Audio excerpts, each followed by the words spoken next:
DV live radio, आपकी आवाज। खबरें आज की।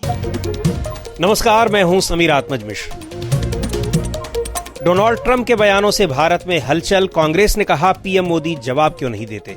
जैसे आप देश के विपक्ष पे, देश के मीडिया पर, देश की सिविल सोसाइटी पर, लाल कृष्ण आडवाणी पर, मुरली मनोहर जोशी पर दहाड़ते हो, उसकी आधी दहाड़ डोनाल्ड ट्रंप को सुना देते। राहुल गांधी ने गुजरात में अपने ही कार्यकर्ताओं को दी नसीहत। कार्यकर्ता उत्साहित लेकिन बीजेपी हैरान। देश की संवैधानिक संस्थाओं से लेके, देश की सरकार से लेके, जनता, माननीय प्रधानमंत्री जी और अब अपनी पार्टी के लोगों को भी अपशब्दों का प्रयोग करने लगे। श्रीलंका में जंगली जानवरों से परेशान सरकार। होंगी खेल की भी खबरें और बात होगी अंतर्राष्ट्रीय महिला दिवस की भी। लेकिन पहले हेडलाइंस।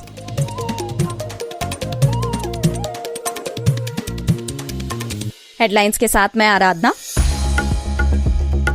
कनाडा के टोरंटो शहर में एक पब में हुई गोलीबारी, कई लोगों के घायल होने की खबर। यूक्रेन ने कहा है रूस के हमले में कम से कम 11 लोगों की हुई मौत, कुछ इमारतों को भी हुआ नुकसान। मध्य प्रदेश में धर्मांतरण कराने वालों को होगी फांसी, मुख्यमंत्री ने कहा बनाएंगे कानून। आईपीएल के संस्थापक ललित मोदी ने भारत का पासपोर्ट किया सरेंडर, वानुअतु की ली नागरिकता। मणिपुर में फ्री ट्रैफिक मूवमेंट के पहले दिन ही हुई हिंसा, एक की मौत, कई घायल। डीवी लाइव रेडियो पर आप सुन रहे हैं खबरें आज की। अमेरिका के राष्ट्रपति डोनाल्ड ट्रंप के तमाम फैसलों की दुनिया भर में चर्चा हो रही है, खासकर टैरिफ यानी टैक्स को लेकर। ट्रंप ने रेसिप्रोकल टैरिफ की बात की है, यानी जो देश जितना टैक्स अमेरिका के सामानों पर लगाएगा, अमेरिका भी उतना ही टैक्स लगाएगा। उनकी इस टैरिफ पॉलिसी का असर भारत पर भी हो रहा है। लेकिन अब एक बात कहकर उन्होंने और चौंका दिया कि भारत उनके दबाव की वजह से टैरिफ कम करने पर राजी हो गया है। हालांकि भारत सरकार ने इस पर कोई प्रतिक्रिया नहीं दी है, लेकिन विपक्ष सरकार पर हमलावर है और पूछ रहा है कि ट्रंप के ऐसे बयानों पर भारत कोई आपत्ति क्यों नहीं जता रहा है। पूरी जानकारी के साथ हैं अंशिता। डोनाल्ड ट्रंप भारत को एक के बाद एक झटके दे रहे हैं। अब तो उन्होंने यहां तक कह दिया है कि उनके दबाव में आकर भारत ने अपनी टैरिफ नीति को बदल दिया है और अमेरिकी उत्पादों पर टैरिफ कम करने पर राजी हो गया है। ट्रंप के बयान और भारत के प्रति उनकी बदली हुई नीति पर भारत की खामोशी को लेकर सवाल उठ रहे हैं। कांग्रेस पार्टी ने सरकार से पूछा है कि आखिर पीएम मोदी इस पर खामोश क्यों हैं। कांग्रेस प्रवक्ता पवन खेड़ा कहते हैं, मोदी जी को सोचना पड़ेगा कि 150 करोड़ लोगों को इस देश की सरकार ने क्या निर्णय लिया टैरिफ्स को लेकर, वो डोनाल्ड ट्रंप से पता चले। क्या ये उचित है? ये मोदी जी को सोचना होगा। इन 150 करोड़ लोगों के आर्थिक हितों की रक्षा कोई डोनाल्ड ट्रंप थोड़े करेगा, वो तो आप ही को करनी है। वोट लेकर आप प्रधानमंत्री बने हो और एक जिम्मेदार विपक्ष की हैसियत से भारत सरकार अगर कोई जवाबी कार्रवाई करती है, कोई माकूल जवाब देती है, कोई मजबूत स्टैंड लेती है, हम विपक्ष की हैसियत से उसके साथ खड़े हुए दिखेंगे। दरअसल डोनाल्ड ट्रंप रेसिप्रोकल टैक्स की बात तो कर ही रहे हैं।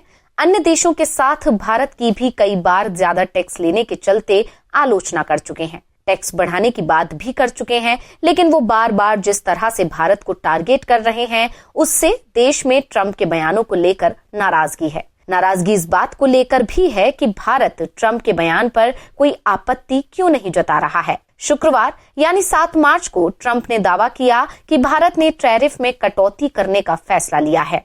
उन्होंने ये तक कह दिया कि ऐसा उसे इसलिए करना पड़ा है क्योंकि हम उन्हें बेनकाब कर रहे हैं, एक्सपोज कर रहे हैं। हैरानी की बात यह है कि ट्रंप ये बात जब कह रहे थे, उस वक्त भारत के commerce minister Piyush Goyal America में ही थे। ट्रंप का कहना था, Right down the line, India charges us massive tariffs, massive. You can't even sell anything into India. It's almost. Donald Trump कह रहे थे कि भारत हमसे भारी टैरिफ वसूलता है, आप भारत में कुछ नहीं बेच सकते, और अब वो इसे स्वीकार कर चुके हैं। इसलिए अब भारत अपने शुल्क दरों को घटाना चाहता है क्योंकि कोई तो उन्हें बेनकाब कर रहा है। इससे पहले अमेरिका में अवैध तरीके से पहुंचे भारतीय नागरिकों की जिस तरह से अमेरिका ने भारत वापसी कराई थी, उसे लेकर भी सवाल उठ रहे हैं। भारत ने उस पर कोई आपत्ति नहीं जताई और यहां तक कि विदेश मंत्री एस जयशंकर ने राज्यसभा में कहा था कि उन्हें उसी तरह से भेजा जाता है, जबकि दूसरे देशों ने अपने नागरिकों की वापसी सम्मानजनक तरीके से कराई है। डीवी लाइव रेडियो के लिए मैं अंशिता। भारत के बारे में ट्रंप के बयानों को लेकर नाराजगी, रिपोर्ट सुना रही थी अंशिता। लेकिन बड़ा सवाल यह है कि आखिर भारत इस पर कोई प्रतिक्रिया क्यों नहीं जता रहा है। ट्रंप जिस तरह से कह रहे हैं कि भारत ने उनके दबाव में आकर टैरिफ कम कर दिया है, उसे कोई संप्रभु देश कैसे स्वीकार कर सकता है। भारतीय नागरिकों के साथ की गई अमानवीयता पर भी भारत ने अमेरिका का ही समर्थन कर दिया। आखिर क्यों? यही जानने के लिए मैंने बात की वरिष्ठ पत्रकार सर्वमित्रा सुरजन से। अमेरिकी राष्ट्रपति डोनाल्ड ट्रंप जिस तरीके से भारत का अपमान किए जा रहे हैं, ऐसा लग रहा है कि उन्होंने अंतर्राष्ट्रीय कूटनीति में जो शिष्टाचार होना चाहिए उसको पूरी तरह से ताक पर रख दिया है और ये समझ से परे है कि आखिर भारत के साथ उन्होंने इतनी छूट उन्होंने कैसे ले ली कि वो जब चाहे जो चाहे जिस तरह से चाहे वो भारत के नाम पर कुछ भी बोल दें। आपको याद होगा कि जैसे उन्होंने सबसे पहले तो यही कहा था कि हम $21 मिलियन क्यों दें और भारत के लोगों के पास बहुत पैसा है और यहाँ हमको जरूरत है, और उसके बाद उन्होंने साफ साफ ये कि मैंने अपने दोस्त नरेंद्र मोदी को दिया, इस तरह से उन्होंने सीधे मोदी जी का नाम लेकर कहा। उसके बाद वो $21 मिलियन जो है वो 18 मिलियन हो गए। तो अभी ये लोगों को पता ही नहीं चल रहा है कि असल में हमको अमेरिका से मदद मिली नहीं मिली, कितने की मिली, कुछ भी नहीं मोदी यहाँ पर बोल रहे हैं और यहाँ नहीं बोल रहे हैं। और वो जिस तरीके से ट्रंप के सामने बिल्कुल सरेंडर कर चुके हैं, और ये देखना काफी शर्मनाक भी है और दर्दनाक भी है, क्योंकि भारत में कभी भी किसी भी प्रधानमंत्री ने तमाम तरह के जो यहाँ पर कांग्रेसी गैर कांग्रेसी सभी प्रधानमंत्री हुए, लेकिन किसी ने भी इतना झुकना कभी भी स्वीकार नहीं किया, न अमेरिका के सामने न विश्व की किसी दूसरी ताकत के सामने। लेकिन नरेंद्र मोदी जो हैं वो एक तरफ चीन के सामने भी उसी तरीके से बेबस नजर आ रहे हैं और अमेरिका के सामने, खासकर ट्रंप के सामने, तो वो उन्होंने पूरी तरह से अपनी सारी उनकी जो वो कहते हैं कि मुझ में ताकत है। आज जब वो अंतर्राष्ट्रीय महिला दिवस पर वो ये कह रहे थे कि मैं दुनिया का सबसे अमीर व्यक्ति हूं क्योंकि मेरे पास मेरी माताओं बहनों का आशीर्वाद है, प्यार है, तो हम तो उनसे ये कह रहे हैं कि अगर आपको इतना अपने अंदर अमीरी का एहसास है तो थोड़े अपने अंदर एक ताकत का एहसास भी मोदी लाएं और ये भरोसा रखें कि अगर वो ट्रंप के सामने कुछ बोलेंगे तो इस देश का हर नागरिक जो है उनके साथ खड़ा होगा। लेकिन मोदी ही हिम्मत नहीं दिखा रहे हैं और वो ट्रंप के सामने उनकी हिम्मत न दिखाने का मेरा ख्याल है सबसे बड़ा कारण तो यही है कि उन्होंने जिस तरीके से ट्रंप को अपना करीबी दोस्त घोषित किया हुआ है, तो अब उनके सामने एक ही दुविधा है कि मैं कैसे अपने माय डियर फ्रेंड के सामने कैसे अपना मुंह खोलूं, कैसे उससे ये कहूं कि भाई तुम मेरे देश का अपमान जो कर रहे हो वो गलत है। और जिस तरीके से मोदी अमेरिका जाकर अब की बार ट्रंप सरकार बोलकर आए थे, वो भी भारत के लिए काफी शर्मिंदगी की बात थी। मोदी ने उस पर भी कोई अफसोस नहीं किया और ट्रंप ने भी कभी उस बात का कोई ऐसा सिला नहीं दिया, ये दिख रहा है। क्योंकि अगर ट्रंप को इस दोस्ती का एहसास होता तो वो इस तरह भारत का अपमान नहीं करते। लेकिन अब के तो उन्होंने सारी हदें पार कर दी हैं। हमारे वाणिज्य मंत्री पीयूष गोयल वहां पर अमेरिका व्यापार की बातचीत के लिए गए और उसके बाद उधर ट्रंप ये बोल रहे हैं कि भारत टैरिफ कम करने को मान गया। लेकिन ट्रंप की जो घोषणा आई, मतलब वो तो ऐसा हुआ कि हमारे घर की जानकारी हमको कोई और बाहरी व्यक्ति दे रहा है। क्या मोदी के लिए ये बेहतर नहीं होता अगर भारत ने वाकई टैरिफ कम करने की घोषणा की है, तो क्या मोदी इसमें वो सारे दलों को उनको बैठक करते, सूचित करते, बताते, क्योंकि टैरिफ कम करना कोई उनके अकेले का निर्णय नहीं हो सकता, इसका असर देश की अर्थव्यवस्था पर दूरगामी पड़ेगा। दूसरी बात, यहाँ जो उनके मित्र हैं राहुल गांधी के, उसमें कहूं तो A1 और A2 जो हैं, जिनके व्यापारिक हित इस समय अमेरिका में दांव पर लगे हुए हैं, शायद उनको ऐसा लग रहा है कि अदानी के नाम पर तो वहां पर सीधे कोर्ट में मामला है, तो उनको लग रहा होगा कि अगर मैं अदानी अंबानी की किसी तरह से मदद कर सकूं, इसीलिए शायद वो ट्रंप के सामने मुंह नहीं खोल रहे हैं। और तीसरी बात जो इसके बारे में तो मोदी ही बेहतर बता सकते हैं कि जिस 56 इंच की छाती का वो ठोकते रहते हैं दावा कि मैं बहुत बहादुर हूं और मैं बहुत हिम्मत वाला हूं और हम इतना कड़ा प्रशासन हम बताएंगे, पूरी दुनिया को हम दिखाएंगे कि भारत में कितनी ताकत है, असल में मोदी जो है वो पूरा एक गुब्बारा है और अंदर केवल हवा है। उनमें इतनी ताकत नहीं है कि वो ट्रंप के सामने दम से ये कह सकें कि आप जो कह रहे हैं वो गलत है और आप इस तरह से हमारे फैसलों को आप इस तरह से नहीं बोल सकते या नहीं बता सकते।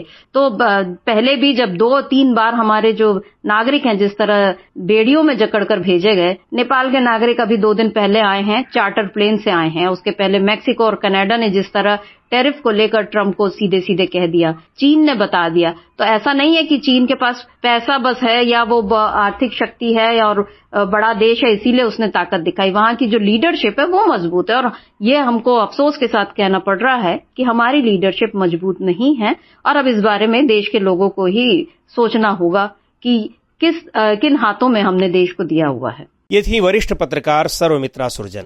डीबी लाइव रेडियो पर आप सुनते हैं देश दुनिया की ताजा तरीन खबरें और खबरों के बीच की खबरें यानी विश्लेषण भी। खबरों और विश्लेषण के अलावा यहाँ होती है साहित्य, कला, संस्कृति और विज्ञान से लेकर आर्थिक और खेल जगत की भी चर्चा। लोकसभा में विपक्ष के नेता और कांग्रेस नेता राहुल गांधी 2 दिन के गुजरात दौरे पर हैं। आज उनके दौरे का आखिरी दिन है।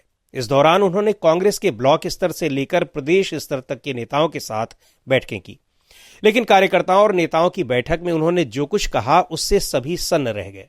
हालांकि अपनी पार्टी के लोगों के बारे में दिए गए उनके बयान से कांग्रेसी तो उत्साहित नजर आ रहे हैं, लेकिन बीजेपी ने उस पर आपत्ति जताई है। क्या है पूरा मामला, बता रही हैं आंचल। अहमदाबाद के जेड हॉल में राहुल गांधी जब बोलने आए तो उन्हें सुनने के लिए कांग्रेस के करीब 2000 कार्यकर्ता वहां बैठे हुए थे। लेकिन राहुल गांधी ने जब अपनी ही पार्टी के नेताओं के बारे में बहुत साफगोई से ये टिप्पणी की तो एक सेकंड के लिए सभी खामोश हो गए। हालांकि उनके बयान ने कांग्रेस कार्यकर्ताओं में काफी उत्साह भर दिया। राहुल गांधी बोले, पहला काम ये जो 2 ग्रुप से इनको अलग करना है। सीधा अगर हमें सख्त कार्रवाई करनी पड़ी, 10, 15, 20, 30, 40 लोगों को निकालना पड़ा, निकाल देना चाहिए। बीजेपी के लिए अंदर से काम कर रहे हो, चलो जाके देखते हैं, बाहर से काम करो। तुम्हारी वहां जगह नहीं बनेगी, बाहर फेंक देंगे तुम्हें। तो पहला काम ये करना है। राहुल गांधी ने कहा कि कांग्रेस में रहते हुए जो लोग जनता से कटे हुए हैं वो वास्तव में बीजेपी से मिले हुए हैं और ऐसे लोगों को पार्टी से निकाल भी दिया जाए तो कोई दिक्कत नहीं होगी। हालांकि कार्यकर्ताओं में जोश भरते हुए राहुल गांधी ने उन्हें बब्बर शेर बताया, लेकिन ये भी कहा कि ये शेर बंधे हुए हैं, इन्हें बंधन तोड़ने की जरूरत है। शुक्रवार को राहुल गांधी ने अहमदाबाद में कांग्रेस के नेताओं के साथ कई बैठकें की। राहुल गांधी ने अपने ही नेताओं के बारे में जो कुछ कहा उससे पार्टी कार्यकर्ता तो उत्साहित हैं, लेकिन बीजेपी ने इसकी कड़ी आलोचना की है। पार्टी प्रवक्ता सुधांशु त्रिवेदी कहते हैं, मुझे लगता है कि अपने पार्टी के ऊपर और जनता के ऊपर या संवैधानिक संस्थाओं के ऊपर या मीडिया के ऊपर दोषारोपण करते करते वो अपने लोगों पर भी दोषारोपण करने लगे। तो राहुल गांधी जी को मैं सुझाव देना चाहूंगा कि आप दूसरों में दोष देखना बंद करिए और आत्मावलोकन करिए। You do the self introspection, तो आपको समझ में आएगा कि बुरा जो देखन मैं चला, बुरा न मिलिया कोई, जो दिल खोजूं आपना, मुझसा बुरा न कोई। गुजरात में 2027 में विधानसभा चुनाव होने हैं। पिछले 3 दशक से वहां बीजेपी की ही सरकार है और कांग्रेस सत्ता में आने के लिए संघर्ष कर रही है। लोकसभा चुनाव के बाद राहुल गांधी ने कहा था कि वो अगला विधानसभा चुनाव जीतेंगे और पार्टी ने अभी से विधानसभा चुनाव की तैयारियां शुरू भी कर दी हैं। डीबी लाइव रेडियो के लिए मैं आंचल। राहुल गांधी का गुजरात दौरा, रिपोर्ट सुना रही थी आंचल।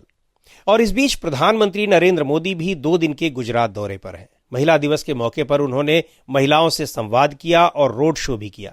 नरेंद्र मोदी 5 दिन पहले भी गुजरात के दौरे पर थे, जब उन्होंने अंबानी के निजी चिड़ियाघर वंतारा में पशुओं के साथ कुछ घंटे बिताए थे। आप सुन रहे हैं डीबी लाइव रेडियो, आपकी आवाज।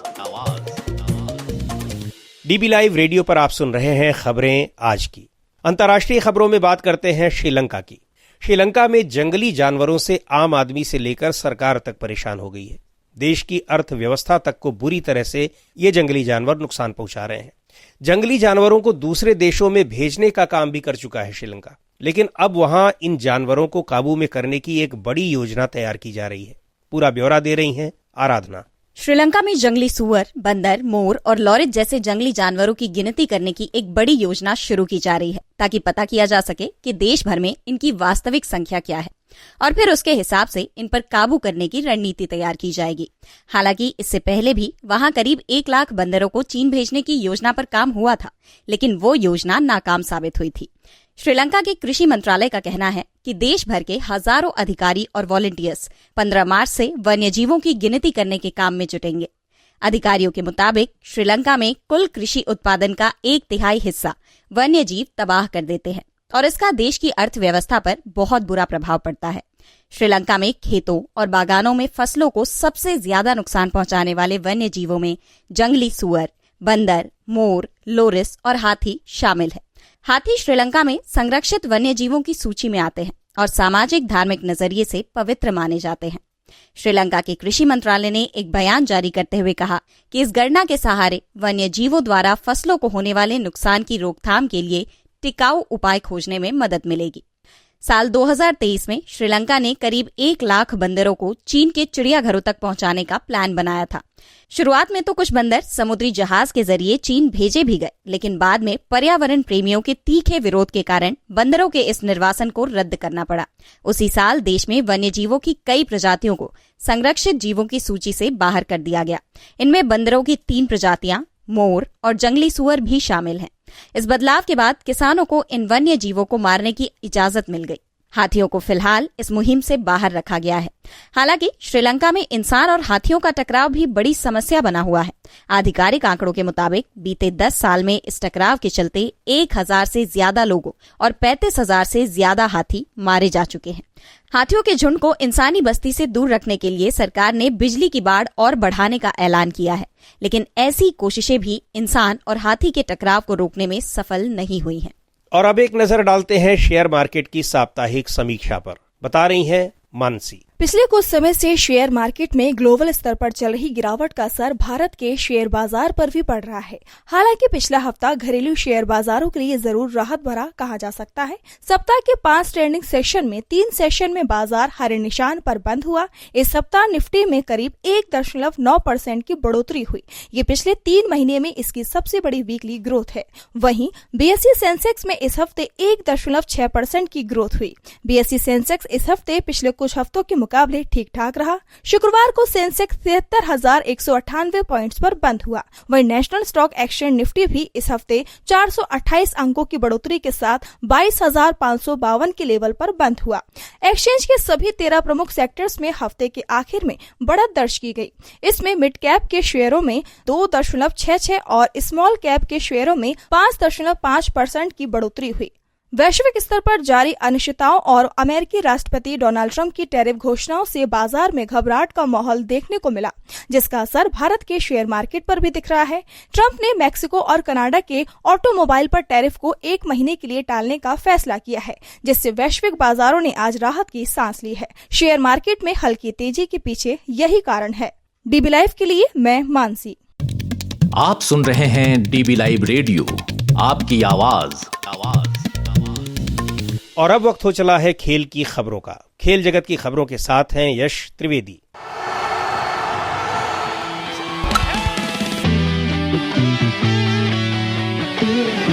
भारत और न्यूजीलैंड 25 साल बाद एक बार फिर चैंपियंस ट्रॉफी के फाइनल में भिड़ने वाले हैं। दोनों टीमें 9 मार्च को दुबई के इंटरनेशनल स्टेडियम में इस टूर्नामेंट का खिताबी मुकाबला खेलेंगी। दुबई में जिस पिच पर यह मुकाबला होगा, उस पर 23 मार्च को भारत और पाकिस्तान के बीच मुकाबला हुआ था, जिसे भारत ने आसानी से जीत लिया था। ग्रुप मुकाबले में भारतीय टीम न्यूजीलैंड को पहले ही हरा चुकी है। ऐसे में फाइनल मुकाबले में भारत का पलड़ा भारी बताया जा रहा है। लेकिन आईसीसी ट्रॉफी में इससे पहले भी भारत ग्रुप स्टेज के मुकाबले जीतकर नॉकआउट से फाइनल मुकाबले हार चुका है। ऐसे में भारत को फाइनल मुकाबले में बेहद सतर्क रहना होगा। दुबई में टॉस की भी अहम भूमिका हो सकती है और ये तय माना जा रहा है कि जो टीम टॉस जीतेगी वो पहले बल्लेबाजी करने का फैसला लेगी। वैसे पिछली 4 आईसीसी ट्रॉफी के फाइनल मुकाबले वो टीम जीती है जो टॉस हार गई थी। भारत के बारे में बात करें तो भारतीय टीम पिछले 14 मुकाबलों में टॉस हार चुकी है, जो कि पहले से ही एक रिकॉर्ड बन चुका है। ऐसे में सभी की निगाहें टॉस पर भी टिकी होंगी। फाइनल मुकाबले की बात करें तो भारत अपनी वही टीम मैदान में उतार सकता है जिसने सेमीफाइनल में ऑस्ट्रेलिया को मात दी थी। तो दूसरे सेमीफाइनल में साउथ अफ्रीका को हराने वाली न्यूजीलैंड टीम में 1 या 2 बदलाव हो सकते हैं। न्यूजीलैंड की चिंता की सबसे बड़ी वजह मैट हेनरी है। हेनरी को साउथ अफ्रीका के खिलाफ सेमीफाइनल मुकाबले में चोट लग गई थी। हेनरी ने ग्रुप मुकाबले में भारत के खिलाफ 5 विकेट लिए थे। चैंपियंस ट्रॉफी में उन्होंने सबसे ज्यादा 10 विकेट लिए हैं। ऐसे में अगर हेनरी अनफिट रहते हैं तो न्यूजीलैंड की परेशानी बढ़ सकती है। वैसे भारत को सबसे ज्यादा चिंता न्यूजीलैंड के ओपनिंग बल्लेबाज रचिन रविंद्र और केएन विलियमसन से होगी। रचिन टूर्नामेंट में जबरदस्त फॉर्म में चल रहे हैं तो केएल विलियमसन भी फॉर्म में नजर आ रहे हैं। विलियमसन ने भारत के खिलाफ अर्धशतक लगाया था और जब तक वो विकेट पर जमे हुए थे भारत के लिए जीत मुश्किल दिखाई दे रही थी। विलियमसन आईसीसी ट्रॉफी में भारत की परेशानी पहले भी बढ़ाते रहे हैं। वैसे बात भारत की करें तो एक बार फिर विराट कोहली पर सभी की निगाहें होंगी। विराट जबरदस्त फॉर्म में है तो रोहित शर्मा से भी बड़ी पारी की उम्मीद की जा रही है। अब सभी की नजरें फाइनल मुकाबले पर हैं। यश त्रिवेदी, डीबी लाइव रेडियो। और अब आज की खास रिपोर्ट। आज अंतर्राष्ट्रीय महिला दिवस है। आमतौर पर महिला दिवस के मौके पर हम महिलाओं के अधिकारों से लेकर उनकी स्वतंत्रता या समाज में उनकी बराबरी की बातें तो करते हैं, लेकिन क्या आज के दौर में भी महिलाओं को लेकर पुरुषों की सोच बदल गई है? आज सोशल मीडिया के जमाने में और क्या बदलाव आए हैं, यही जानने की कोशिश की हमारे साथी अतुल सिन्हा ने। महिलाओं की आज़ादी से लेकर उनकी बराबरी जैसे सवाल आज भी वाबस्ता मौजूद हैं। बेशक आज का दौर बदला है, महिलाएं किसी भी मोर्चे पर किसी से कम नहीं हैं, बेहद जुझारू और पुरुषों से कहीं ज्यादा संवेदनशील और व्यावहारिक।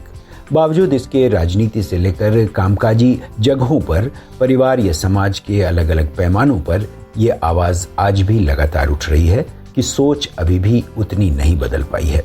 शहरों को छोड़ दें तो गांवों और कस्बों में ये जेंडर बायस अब भी बरकरार है।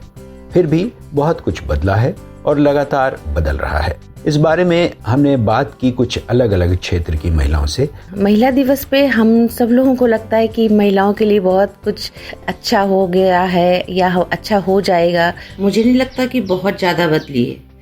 महिलाओं ने इस सोच को बदलने की पूरी कोशिश की है, लेकिन वैचारिक तौर पे महिलाएं अपने आप को बहुत स्वतंत्र महसूस करती हैं और ये सच भी है कि महिलाओं की सोच में काफी परिवर्तन आया है, लेकिन समाज का उनकी सोच के प्रति उनको उसी तरह से लेना थोड़ा सा मुश्किल होता है और दिखाई पड़ता है। तो समय के साथ परिवर्तन आया है और आ ही रहा है, लेकिन इसमें थोड़ा समय लगेगा। देखिए, महिलाओं का विकास तो हुआ है, लेकिन क्या है कि समाज में अभी भी वही पति उसके ऊपर डिसीजन अपना पैरों पे तो खड़ी हुई है, लेकिन डिसीजन वो मर्द ही लेते हैं, घर वाले लेते हैं। तो इसको मैं आज़ादी नहीं मानती। आज़ादी का मतलब है आप खुद के डिसीजन खुद लीजिए, क्योंकि हम जो भी डिसीजन करते हैं कोई गलत तो करेंगे नहीं। तो इस अभी भी सेकंड सिटीजन बनी हुई है। बहुत अच्छा लगता है जब आज वर्तमान में हम इतने जोश के साथ महिला दिवस को मनाते हैं। बहुत जगह से बधाइयाँ मिलती हैं, पुरुष भी इसको लेकर बहुत उत्साहित रहते हैं। और वर्तमान में अगर देखा जाए तो महिलाओं ने, चाहे वो कोई भी क्षेत्र हो, शिक्षा हो, राजनीति हो, खेल हो, व्यवसाय हो, सभी जगह अपनी एक छाप छोड़ी है और दिन ब दिन प्रगति की ओर अग्रसर है। चूँकि लेखिका हूँ तो लेखन में भी अगर मैं देखूँ तो आज जो लेखिकाएं लेखन कर रही हैं वो हर एक विषय को छू रही हैं। हाँ, अगर कहीं बदलाव नहीं आया है जो मुझे आज भी लगता है तो वो है सुरक्षा को लेकर। जिस तरह से बदलाव इस चीज में आ रहा है कि अब पुरुष महिलाओं को थोड़ा समझने लगे हैं, प्रोत्साहित करने लगे हैं, वहीं अपराध जो है महिलाओं के प्रति वो दिन ब दिन बढ़ते जा रहे हैं। कैसी लगी आपको ये रिपोर्ट, हमें जरूर बताइएगा। इस कार्यक्रम को अब यहीं समाप्त करते हैं। बने रहिए डीवी लाइव रेडियो के साथ। हर रोज सुनिए दिन भर की खबरों और विश्लेषण का हमारा ये प्रोग्राम खबरें आज की। अब दीजिए इजाजत। नमस्कार।